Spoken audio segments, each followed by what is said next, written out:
It's the day before Thanksgiving, and we're on the second earliest train from New York City to Boston because these two knew they'd be way too hungover for an 8 a.m. departure. It's 2011, by the way, and Tom here is 27, fits just right in his black skinny jeans, and is scanning the remaining open seats for a cute neighbor. His eyes rest on Joan, 25, though she comes off as 27, and that makes a big difference to her. Excuse me, is this seat taken? Oh, sure. Sure it's taken? No, you can sit here. Never mind. Okay, rude. Actually, I think I will sit here. You don't look smelly. That was the most romantic thing I've ever heard. It was the most romantic thing I've ever said. Oh, she's crushing. Let's follow Joan into her fantasy montage. She and Tom go on to have endless sex, move in together, have more sex, get married, have 5 babies, move to a farm, go vegan plant-based, move to LA, go on safari, go on a cruise, wait, get old, then go on a cruise, then their children move them into a senior living facility, then into hospice, then they die holding hands, forever crushing, always in love.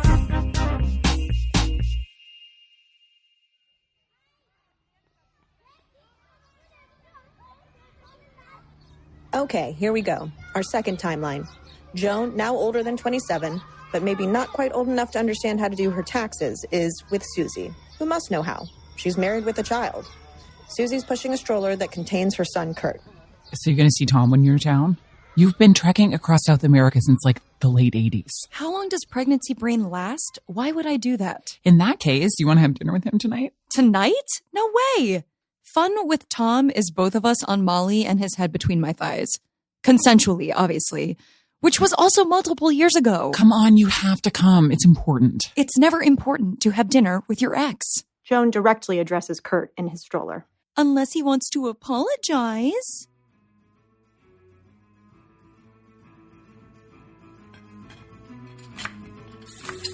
Later that night, in Tom's kitchen, Tom is preparing a few salmon fillets while Arthur, his best friend, is taking the final hit of a joint they just shared.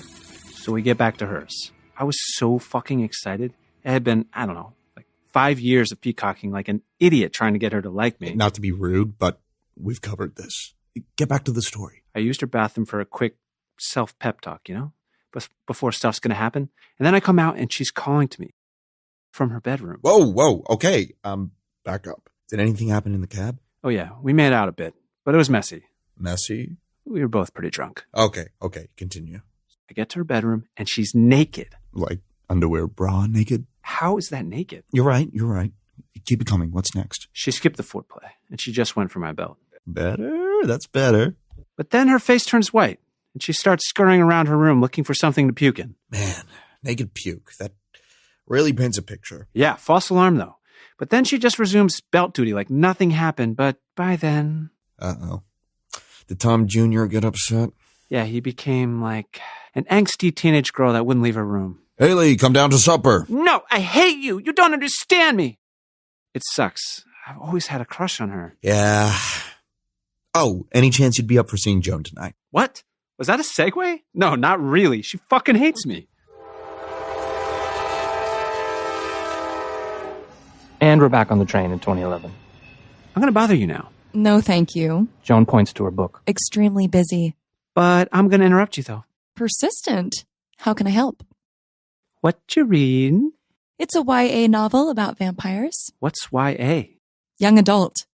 It's a love story about vampires in high school. I think I'm going to stop bothering you now. But they sparkle. The vampires.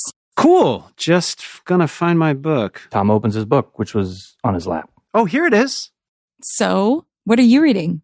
It's adult. Cool. So, like, porn? More or less. It's Oliver Sacks. Snooze. Have you read him? Not enough teenage vampire sex for me. What is it? They're clinical tales about people with neurological disorders. Oh, that does sound fun.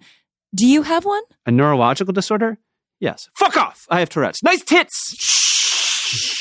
Two quiet car passengers compete to see who can shush the hardest. So why are you reading high school vampire porn? It will probably be made into a movie, so really it's research. Oh God, are you an actress? I work in casting. Oh, thank God. And what do you do that's so noble? Guess. Guess what you do? Yeah. Hairstylist. Bingo! Let's go to the bar car. Why? 'Cause you're not going to let me cut your bangs sober. You have to tell me what you really do first. Fine. I'm a musician. I think I'll stay here.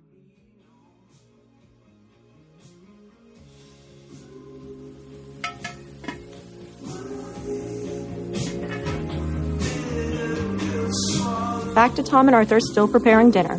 Susie glides into Tom's apartment without knocking, while Joan doesn't exactly glide so much as she tiptoes in using Kurt as a shield to deflect any major eye contact. Am I coming over there or are you coming here? I have no idea. I have salmon. That you do. Joan makes the first move and walks over to Tom. He leans in with just his face to give Joan a kiss on her offered cheek. It's friendly and casual, and honestly, it's just that. So can we drink around Kurt? I can't remember. He does have resting judgy face, but yes, go for it. We have wine for Joan and whiskey for the boys and weed for my husband. Arthur claps Kurt's hands together. And for Uncle Tom, too. That sounded bad. So, you guys, this is important. Here we go. Here we go. What? Just wait. We're not going to get back together, okay? That's not exactly what I'm bringing up here. Joan, tell him. Sorry, what? It's like 4 a.m. for me. I figured we were finally going to have a foursome. What is it with you and foursomes? Oh, I get it. Like a post-kid kink. I like it. Oh my God, please stop. Arthur, was this your idea? I figured it was Kurt's. Assholes, we want you to be Kurt's godparents, okay? Godparents. Whoa, okay. That's crazy talk. Yeah, the orgy will have to wait, but godparents we'd like to do now. It's not a big deal. You don't even need a safe word.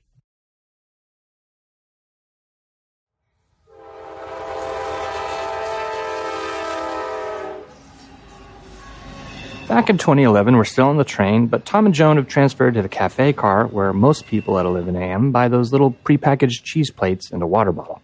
But these two. Okay, so we're even so far. You've had 3 white wines. I had a Stella and 2 Jack and Cokes. Another round? Hard pass. Come on, we can't stop now. I got way too drunk on a date once, and instead of kissing him goodnight, I licked his face. Oh, are we on a date? Not anymore. You just ruined it. But I was thinking about licking your face. Next stop, Boston Back Bay Station, arriving in 5 minutes. Back Bay Station next. Oh, that's me. What? You're leaving me? But we'll always have the Northeast Cafe Bar. We'll always have the cafe car. Good work, Joan. Joan threatens to lick the side of Tom's face, but instead deposits a lingering kiss on his bearded cheek. Wait, now she's grabbing his face and pressing the tip of her tongue on the middle of his forehead. What a fucking weirdo. He grabs a bar napkin to wipe his head just after she departs. As he flips it over, he sees her phone number on the back. Post-dinner and post-Kurt's bedtime, Susie's jaunty hip bounce while humming Miss Rachel isn't doing much. She passes him to Arthur, who dives into a vocal version of She's So Heavy by the Beatles. This may actually be working. I'm not really godparent material. I am pretty locked into the whole eccentric aunt vibe, though. Hold on. Is this all just a jet lag-induced fever dream? Raise your hand if you're real. Arthur raises Kurt's hand. I will not be raising my hand because I'm not at liberty to address the existentialism of that question. But in this realm that we theoretically share, you are Susie's best friend. And Tom, you're one of mine. I'm not your best friend? Are you guys even friends at all? Your ability to simultaneously use humor to deflect real emotion is highly relatable, but let's stay on task. You're a part of this whether you like it or not. If you two didn't meet, You would still be a huge pothead? Perhaps, but Kurt would be the one with an existential crisis, as he never would have phenotypically manifested. Are you just high all the time? In any event, my parents are no longer on the pre-approved visitors list. because they're dead. Precisely. And my mom, He's certifiably insane. Arthur. Okay, sorry. Severely bipolar. Thank you, Dr. Lakes. So, will you guys do this? It's a symbolic thing, you weirdos. No religious ceremonies to attend, and neither of us have any terminal illnesses. That you know of, Susie's mom is severely crazy. We just want you to be Kurt's family. This makes my relationship with Kurt decidedly more Oedipal. Not sure I'm okay with that. Joan. Sorry, Arthur. You can't unring a bell. Oh my gosh, it is 2011. Where have all the years gone? It's America's Game of the Week, the Chicago Bears. A day after their unintentional train date, Tom and Joan are the only two people at a Waltham sports bar, which makes sense. It's Thanksgiving. Everyone else is at home watching football and or watering down Aunt Lulu's 5th gin and tonic. Joan and Tom are seated on 2 extremely close stools, knees bumping knees, wearing t-shirts over jeans, both top buttons unfastened. Aren't you supposed to wait 3 days or something before you call? I didn't call. I texted. And what is this, swingers? You're lucky I was already bored with my family and Friday Night Lights. It's every year with those people in that damn show. Hey, who's hotter, me or Coach Taylor? That's easy. Coach Taylor? Home run. You mean touchdown? Whatever, Derek Johnson. Jeter. You shut your mouth when you talk to me. Joan's leaning closer to Tom. Oh, shit, you made the first move. Oh, they're kissing. Jeez, it's a public space. I shouldn't be able to see your tongues. You know, it kind of sounds like... Oh, wait, do you guys not want to hear that? Who's hotter, me or Tammy Taylor? You are, by far. Right answer. And they're kissing again. Even louder this time. I'll spare you. But never do that accent again. Fine, go fuck yourself. And I'll stick with Tammy then.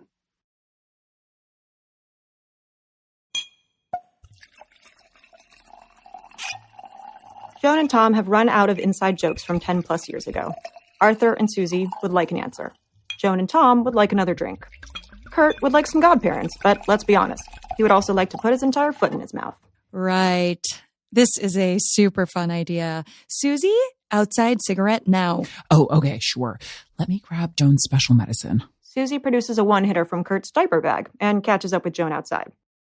Arthur pulls out what looks like a few legal documents from his professorial briefcase and places them in front of Tom. I don't want to sound like a dick, but are you out of your mind? I think you're reading this whole wrong. Susie woke up one morning and just started obsessing over this. Okay, so what do you want me to do? Do what you need to do.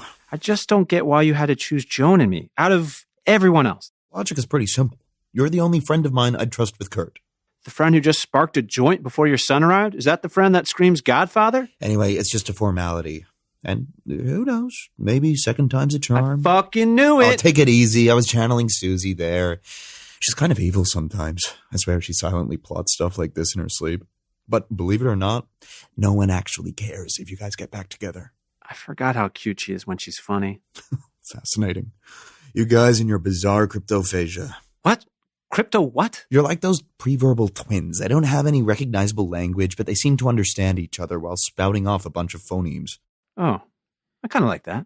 And I do like Joan. It's just sometimes I don't get Joan. You pretend like you don't like Joni, but a few drinks into most parties, you guys are in a corner growling at anyone that tries to interrupt your conversation.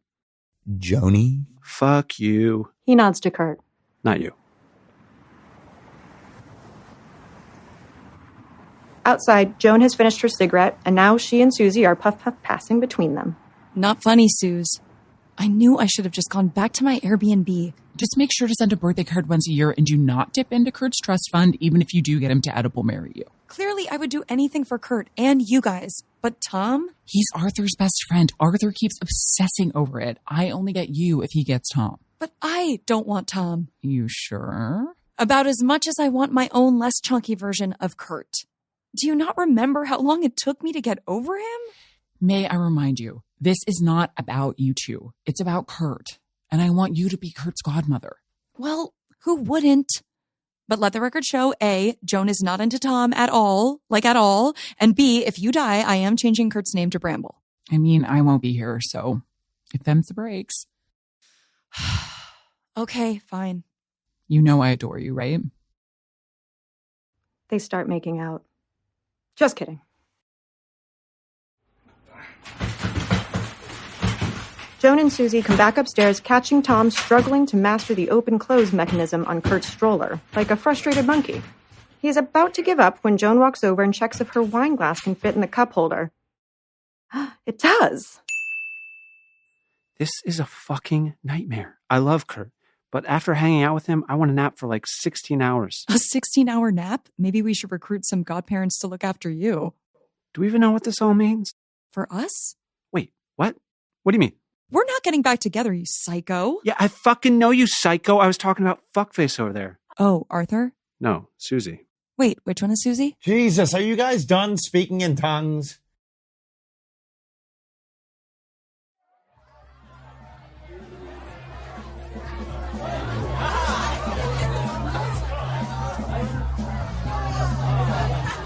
Tom and Arthur's band have just finished a New Year's Eve set at Mercury Lounge. They're good. They're backed by a small indie label and just recently landed a pretty solid Pitchfork review, but spoiler alert, it's not going anywhere. Joan and Susie are waiting backstage looking DTF. Tom and Arthur are footsteps away, packing their gear. Yep, he is 100% your type. Well, that's good because I am 100% obsessed with him. Is that the drummer with Tom? I only see Tom. Barf. What's he about? I think his name is Arthur, or could be Caleb. I'm not the best listener post-marathon sex. Did I mention Tom does this thing where he's standing over me and I'm holding his... Mute. Tom sneaks up behind Joan. What'd you think? Shit, you didn't like it. I could tell. Too loud? Too much like Peter Gabriel era Genesis? I mean, it's loud-ish, but good. Peter Gabriel played in Genesis? Yes, Joan. Before Phil Collins. Just hug me. I have post-show emo. Thank you. It's very comforting having your boobs on my chest. Aw, there you go. Nice warm boobs.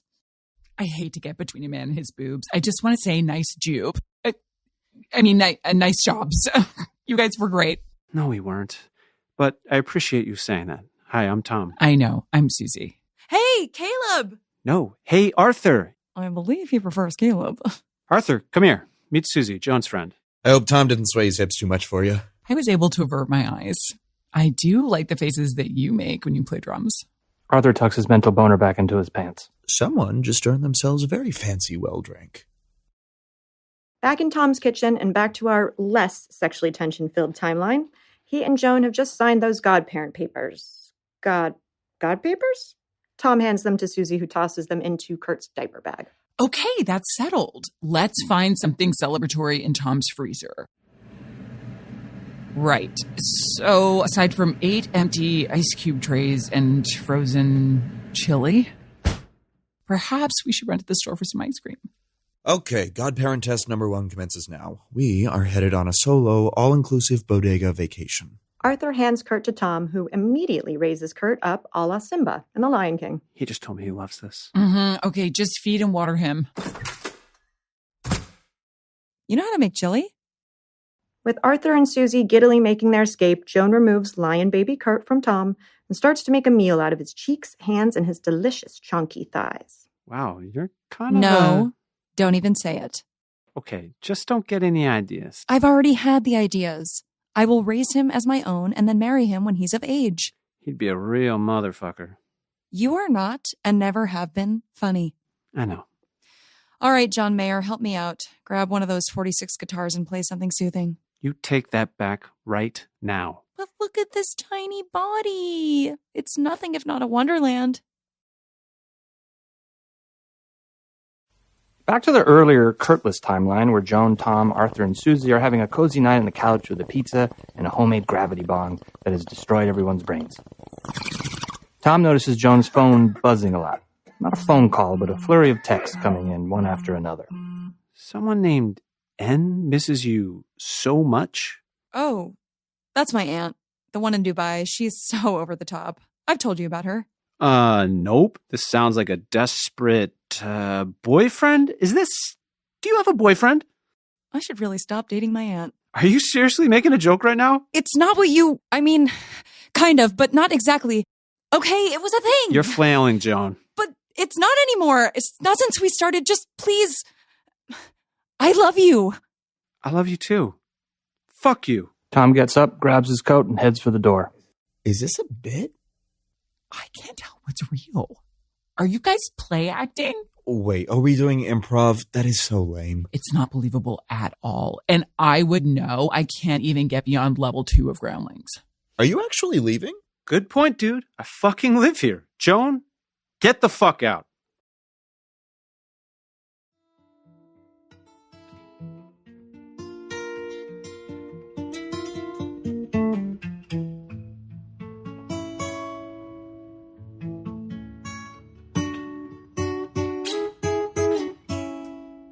Tom is quietly playing guitar. Looks like Kurt has finally fallen asleep.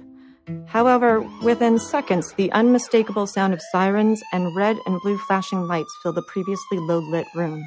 What the fuck? What'd you do this time? Joni, stay here. Watch Kurt. Let's return to the shit show 10 years earlier. Joan is pacing in the snow while yelling from the street up to Tom's window on the second floor. It's been 2 weeks. You won't even call me back so I can explain. I don't need to. I made a new friend. His name is Neil. He called me today. Yeah, because I told him everything. 4 fucking months later, Joan. I sorry. He's been staging in Paris, and it hasn't been working between us anyway. Can I please come up? What the fuck is staging? So it's like this thing where a chef goes to another restaurant to learn how to trade or... Joan, seriously, skill, like I don't fucking care. Sorry, not the right stage in our relationship? Not really, no. Okay, that's fair. Can we workshop it? Joan, fuck off. Stella! Oh, fuck.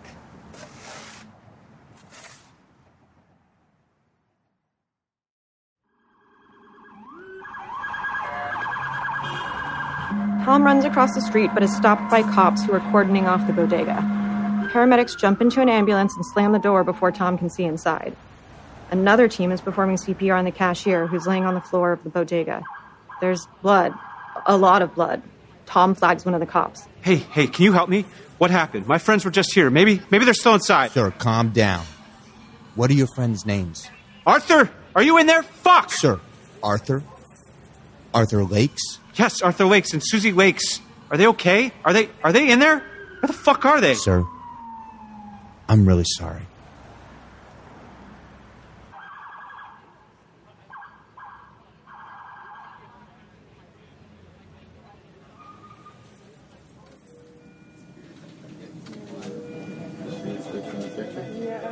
In the hospital waiting room, a blissfully oblivious Kurt is sitting next to Tom, making a mess of a lollipop.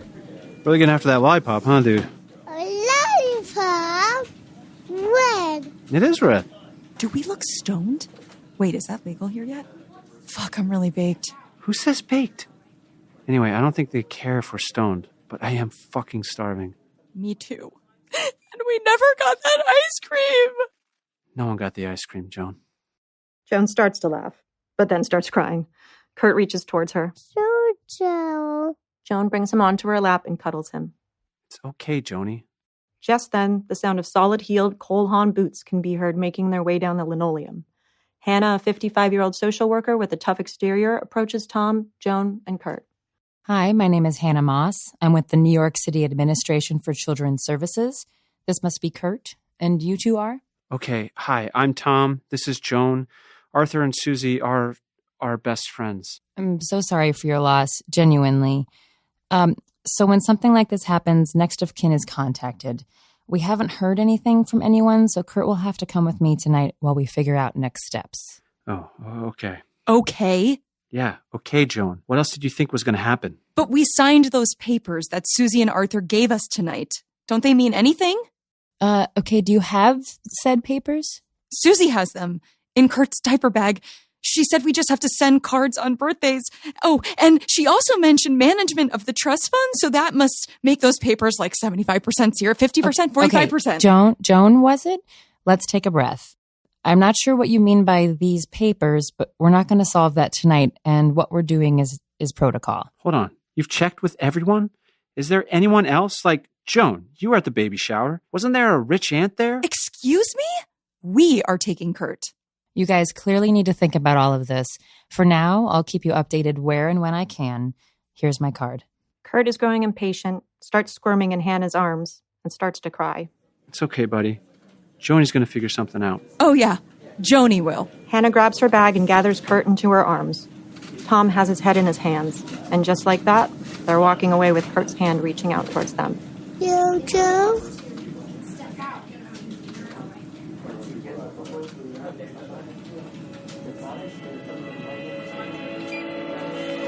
I cried for what felt like a year. I was born, but I died in my heart at the same time. Remember I Adore You was produced by Gabriel Berezin and co-written, co-narrated, and co-directed by Natasha Schwartz and Gabriel Berezin. All voices were recorded at Greenpoint Recording Collective and engineered by Dylan McKinstry. Script supervision by Monty Montan, and original music by Casual Mail and Emily Jackson. Playing the role of Tom, Tim Lappin. Playing the role of Joan, Emily Jackson. Playing the role of Susie, Katie Boland. Playing the role of Arthur, J.D. Martin. Playing the role of Hannah, Monty Montan. And playing the role of Kurt, Goldie Schwartz and Loxley Matthews. This has been a Fugues Media production.